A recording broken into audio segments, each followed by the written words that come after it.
The US House finds itself in an unprecedented situation. It won't have a leader for at least a week, after Kevin McCarthy became the first ever House Speaker to be booted from the job by rebellious Republicans. What's next for the country, and how might the rebellion impact the grand old party? Until a new speaker is installed, it's unlikely Congress will take action on bills to fund the government.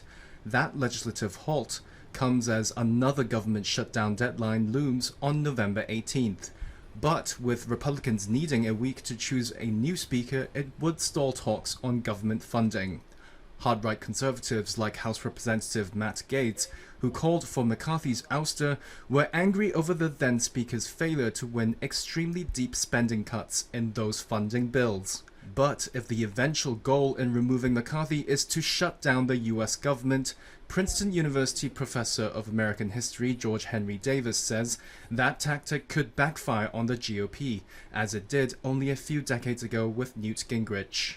If this is a prelude to shutdown, historically shutdowns have not been very productive for the party that shuts down the Congress. I mean, this happened in the 90s, which is really the beginning of this history in some ways with Gingrich.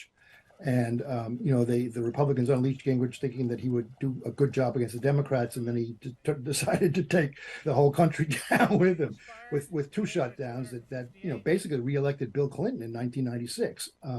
So if you're going back on that precedent, if I was a Democrat, I'd say go ahead. The only problem is that we have to live with the effects of a government shutdown, which are not, which are very, very dire. And you don't want that to happen.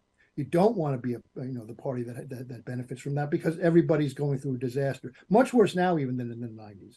For now, the House has selected an acting speaker, Republican Patrick McHenry, a McCarthy ally. But he really only has one task: to find a new speaker. Anything more than that, and it would spark another rebellion from the hard right. A date for the next speaker election is set whenever leaders of the both parties decide they are ready to enter the process of electing a speaker. Normally, the elections for Speaker are scheduled at the start of the new Congress every 2 years. Multiple Republicans said they planned to meet on October 10th to discuss possible McCarthy successors, with a vote on a new speaker planned for October 11th.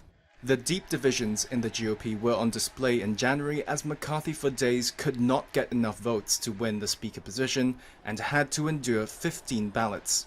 Things could be as chaotic this time round for the Republicans, unless they unite after concluding the chaos has sparked public backlash and dimmed their election prospects in 2024.